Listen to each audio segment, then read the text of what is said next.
120 secondes, l'invité de la rédaction.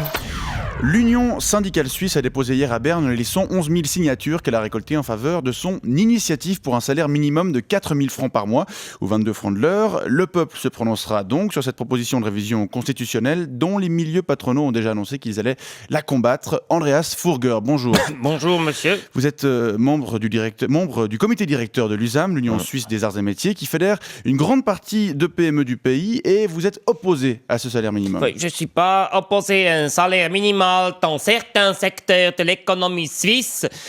Pour exemple, le banking, medical research, computer sciences ou biotechnology, ça me dérange pas. Ça, qu'est-ce que je suis opposé, c'est un salaire minimal qui est transversal, parce que ça provoquerait des gros dégâts. Un salaire minimal transversal, ça décapiterait l'économie suisse, ça provoquerait la famine, 25 jusqu'à 40% du chômage, une baisse du fertilité et des suicides collectifs. Hein? Votre discours n'est pas un peu alarmiste ? Non, il n'est pas alarmiste du tout. L'économie, elle ne peut pas se permettre d'offrir généreusement 4 000 francs pour mois à les salariés qui n'ont pas besoin de ce montant.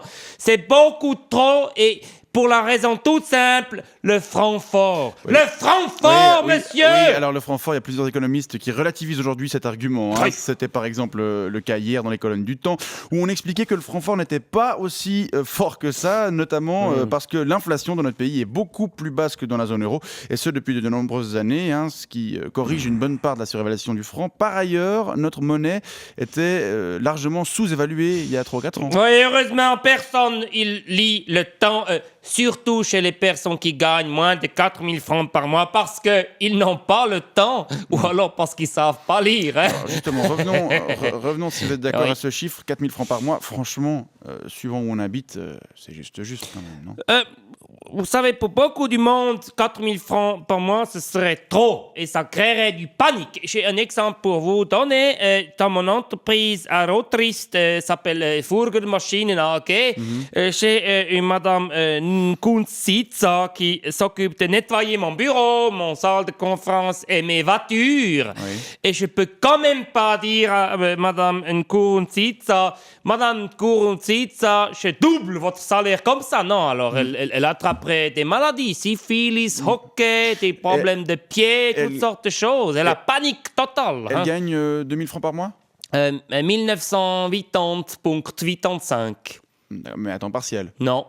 Mais je trouve 1980,85, ça lui suffit tout à fait. Hein. Vous savez, elle est très heureuse, elle peut acheter son manioc, ses ibichimbo, et tout va bien. Il ne faut pas toujours plus. Ça, c'est le problème du capitalisme. Toujours plus. Il y a actuellement 400 000 personnes qui gagnent moins de 4 000 francs par mois en Suisse, donc 3/4 de femmes. Et pour une bonne partie de celles-ci, ça ne suffit pas. Bien souvent, l'aide sociale doit intervenir. Oui, ça suffit pas.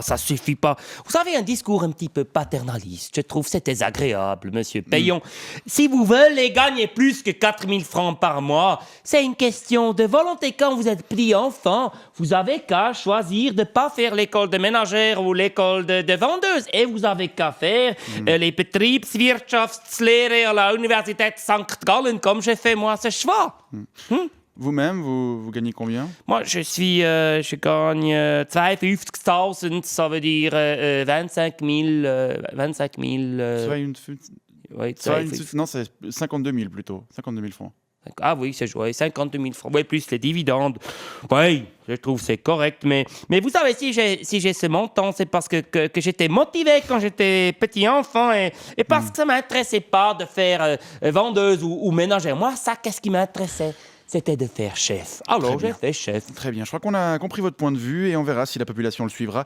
Ce qui, entre nous, est loin d'être acquis à l'heure où le dumping salarial exerce une forte pression sur les salaires. Il ne faut pas vous inquiéter, monsieur Payon. On n'a pas encore fait de publicité. Vous savez, on va faire ça. Qu'est-ce qu'il faut pour que les pauvres, ils votent comme nous, on veut. Andreas Furger, je rappelle que vous êtes membre du comité directeur de l'USAM et je vous souhaite une bonne journée. Bonne journée, monsieur.